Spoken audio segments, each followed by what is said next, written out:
अधूरी ख्वाहिश पार्ट 3।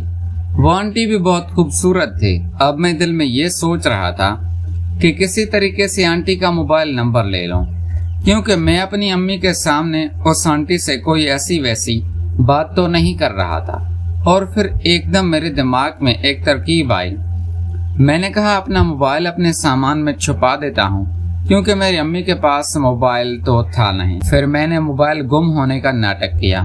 मैंने कहा अम्मी मेरा मोबाइल नहीं मिल रहा, पता नहीं कहाँ है। पहले मैं इधर उधर ढूंढता रहा। फिर मैंने कहा अम्मी आप इस सामने वाली आंटी से मोबाइल मांगे। मैं अपने मोबाइल पे फ़ोन करके चेक करता हूँ कि मेरा फ़ोन कहाँ है। मेरी अम्मी ने उस आंटी से मोबाइल लिया। फिर मैंने उस आंटी के मोबाइल नंबर से अपने नंबर पे कॉल की। उस आंटी के मोबाइल नंबर से अपने नंबर पे कॉल की तो वो सामान में पड़ा हुआ था। मेरी अम्मी ने कहा कि शाहज़ैन ये पड़ा हुआ है। अब मैं दिल में बहुत खुश था, क्योंकि उस खूबसूरत आंटी का नंबर मेरे पास आ चुका था। मैंने सोचा कि कल गांव पहुंच गए मैं उस आंटी को फ़ोन करूंगा। फिर ट्रेन चलती रही और हम अपनी सीट पे बैठे रहे। फिर उस आंटी ने मुझसे पूछा कि तुम लोग कहाँ जा रहे हो। मैंने अपने गांव का नाम बताया और ये भी बताया कि हम इतने सालों बाद जा रहे हैं, वहाँ हमारी नानों वाले रहते हैं। तो वो आंटी कहने लगी अच्छा कराची तुम लोगों का अपना घर है। मैंने उस आंटी को बताया कि हाँ हम लोगों को अपना घर है, हम बहुत सालों से कराची रहते हैं और मेरे अब्बू अच्छी नौकरी करते हैं, इसीलिए हम कराची में सेटल हो गए हैं। फिर वो आंटी कहने लगी कि मैं भी कराची में सेटल होने के लिए गई थी। मैंने भी यही सोचा था कि मेरे बच्चे हैं तो मैं भी कराची रहूँगी, क्योंकि एक बड़ा शहर है, वहाँ पे मैं अपने बच्चों को पढ़ाऊँगी लिखाऊँगी। लेकिन वहाँ पे तो घर बहुत महंगे हैं। आप जहाँ पे रहते हैं वहाँ घर की कीमत क्या चल रही है। मेरी अम्मी ने उस आंटी को बताया कि हम लोगों ने जब घर लिया था तब तो बहुत सस्ता था, लेकिन आजकल रेट वाकई ही बहुत ज़्यादा हाई है। कराची की ज़मीन बहुत तेज़ी से महंगी होती है। फिर वो आंटी कहने लगी कि जी बिल्कुल आप ये तो ठीक कह रही हैं। मैंने सब कुछ अपना बेच बूझ के कराची सेटल होने का सोचा था। फिर वो आंटी मेरी अम्मी को कहने लगी कि आप लोगों के साथ कोई अगर घर सेल हो रहा हो तो कोई ढूंढना मेरे लिए और मुझे बताना।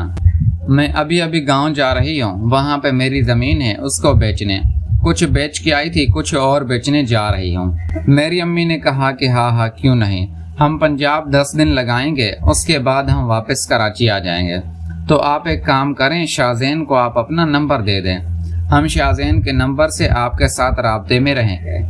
फिर वो आंटी अपना मोबाइल नंबर बताने लगी। उसका मोबाइल नंबर तो मेरे पास पहले ही आ चुका था, लेकिन फिर मैंने सेव कर लिया। अब मुझे ये भी पता चल रहा था कि आंटी बहुत पैसे वाली थी। फिर मैंने उस आंटी को कहा कि आंटी आप फिक्र ना करें, मैं कराची पहुंचते ही सबसे पहले आपका काम करूंगा। आपको वहाँ पे भी कोई अच्छा सा घर ढूंढ के दूंगा, और वो हमारा इलाका बहुत अच्छा है। वहाँ पे लोग बहुत अच्छे हैं, सोसाइटी बहुत अच्छी है, सफाई सुथराई का ख्याल भी रखा जाता है, और वहाँ पे लाइट भी नहीं जाती। और आप हमारी सोसाइटी देखेंगी तो आपका दिल खुश हो जाएगा। मोहल्ले की एक पार्क भी बनी हुई है, शाम में आप पार्क भी जा सकती हैं। तो वो आंटी कहने लगी हाँ मैं भी ऐसी जगह ढूंढ रही थी, अच्छा हो, साफ सुथरा हो और पार्क हो, क्योंकि मेरे साथ 2-3 मेरे बच्चे हैं। उन बच्चों में सबसे बड़ी मेरी बेटी है, उसकी उम्र 14 साल है। उससे मेरा छोटा बेटा है, उसका नाम अली है, उसकी उम्र 10 साल है। और उससे छोटा मेरा एक बेटा है, उसका नाम रजा है, वो 7 साल का है। और फिर वो आंटी बताने लगी उसका शोहर फौज में कर्नल था, तो उन्होंने बहुत पैसा कमाया है, अभी भी उनकी पेंशन आती है। वो रिटायर ड्यूटी थे तो बहुत अच्छी पेंशन उसकी मिली थी, और फिर वो बाद में बीमार हो गए। अब वो इस दुनिया से चल बसे हैं। वैसे तो मेरे बहुत रिश्तेदार हैं कराची में भी, लेकिन मैं उन सब से हटकर रहना चाहती हूँ। मैं अपनी जिंदगी अपने मुताबिक जीना चाहती हूँ। फिर मैंने कहा आंटी ये फैसला तो आपने बहुत ही अच्छा किया। रिश्तेदार वैसे तो कोई काम आते नहीं, लेकिन रोक टोक कैसे करते हैं जैसे वो घर के मालिक हों। फिर वो आंटी कहने लगी, हाँ, इसी वजह से मैं गांव से कराची जा रही थी, क्योंकि यहाँ पे मेरे देवर हैं, वो मुझ पे बहुत रोक टोक करते हैं, लेकिन मैं आजाद ख्याल खातून हूँ, मैं अपनी जिंदगी अपने हिसाब से जीना चाहती हूँ। जब मैंने उस आंटी के मुंह से ये सुना तो मैं दिल ही दिल में और भी ज्यादा खुश हो गया, क्योंकि मैं भी ऐसी ही आंटी को ढूंढ रहा था जो मालदार हो और आजाद ख्याल की मालिक हो। अभी आंटी जब मुझसे बातें कर रही थी, मुझे ये अंदाजा हो रहा था कि आंटी मुझ में दिलचस्पी ले रही थी। वो नजरें चुरा चुरा कर मुझे देखती थी। मेरा हौसला अफजाई और बढ़ रही थी। काफी देर मैं आंटी से बातें करता रहा। फिर मेरी अम्मी ने मेरी कमर में कोनी मारी कि बस करो, आंटी से अब बात ना करो। शायद मेरी अम्मी को अब जलन हो रही थी और वो भी उस आंटी की नजरों को पहचान चुकी थी। इसी तरह सुबह हम अपने गांव पहुंच गए तो मेरा मामू गाड़ी लेकर ट्रेन स्टेशन पहुंचा हुआ था। फिर मेरी अम्मी ने कहा कि अपने मामू को फोन करो, वो यहीं कहीं होगा। फिर मैंने अपने मामू को फोन किया था। उसने बताया कि वो फलां जगह पे है। मैं और अम्मी मेरे मामू के पास गए और हमने आंटी को अलविदा कहा। फिर जाते हुए आंटी फिर मेरी अम्मी को कहने लगी, मेरा काम आपने भूलना नहीं है, लाजमी करना है। हम आए, मामू को गले लगाए। मामू ने मेरी अम्मी को सर पे हाथ रखा। मैंने देखा तो मेरे मामू ने ब्रांड न्यू कार ली हुई थी। मैंने कहा, मामू ये आपने कब ली? ये तो बिल्कुल नहीं लग रही है। फिर मेरे मामू ने बताया कि अभी 1 महीना पहले ही ली है। मैंने बताया था तुम्हारी अम्मी को। फिर मेरी अम्मी कहने लगी, हाँ, तुम्हारे मामू ने बताया था। मेरे मामू की भी नौकरी में तरक्की हो गए थे। जब मैं नानी के घर पहुंचा तो वो घर बहुत अच्छा बना हुआ, नीचे टाइल, मार्बल, बिल्कुल रंग रोगन। फिर मैं नानी को गले मिला। मामू की बीवी आई, उसको भी सलाम किया। मेरे कजन भी हैं। मेरी नानी ने हम लोगों के लिए बहुत अच्छा खाना बनाया हुआ था। मक्खन थी, लस्सी थी, गांव में जो होता है। हमने नाश्ता किया और फिर मेरी नानी ने कहा कि जाओ, तुम लोग रेस्ट कर लो, पूरी रात के थके हुए हो, फिर हम बातें करते हैं। मैंने कहा, ठीक है नानी।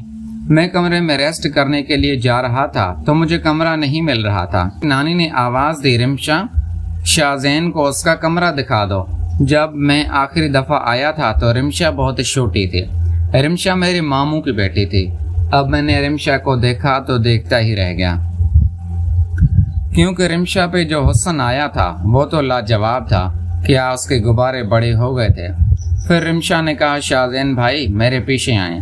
फिर मैंने दिल में सोचा कि रिमशा का काम तो जरूर उतारूंगा, अपनी अम्मी का और अपनी मामी का भी। फिर रिमशा कहने लगी, तुम कराची रहते हो, मुझे कराची के लोग बहुत अच्छे लगते हैं, क्योंकि वो पढ़े लिखे होते हैं, तमीजदार होते हैं। यहाँ गांव में आवारा लड़के होते हैं, पढ़े लिखे भी नहीं होते और आवारा गर्दी करते हैं। मैंने पैंट शर्ट पहनी हुई थी, मुझे यही कपड़े अच्छे लगते हैं और मुझे गांव की निस्बत शहर बहुत अच्छा लगता है। तो मैंने कहा, रिमशा इसमें क्या बात है, इस दफा तुम हमारे साथ कराची चले जाना।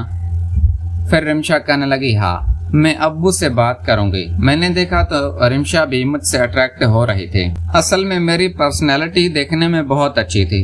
रंग मेरा बिल्कुल गोरा चिट्टा था, सीना चौड़ा था और बॉडी मेरी बहुत खूबसूरत थी। सबको ऐसा लगता था जैसे मैं जिम करता हूँ, इसीलिए जो भी पहनता था मुझ पे सूट कर जाता था। खैर इतने में कमरा भी आ गया। मैंने देखा तो कमरा बहुत साफ सुथरा बना हुआ था।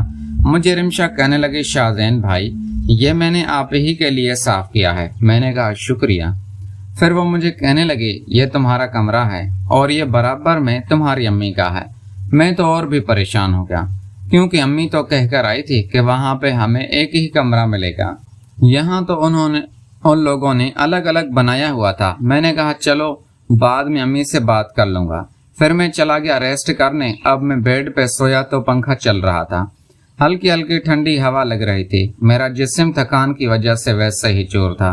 मेरी आंख लग गई।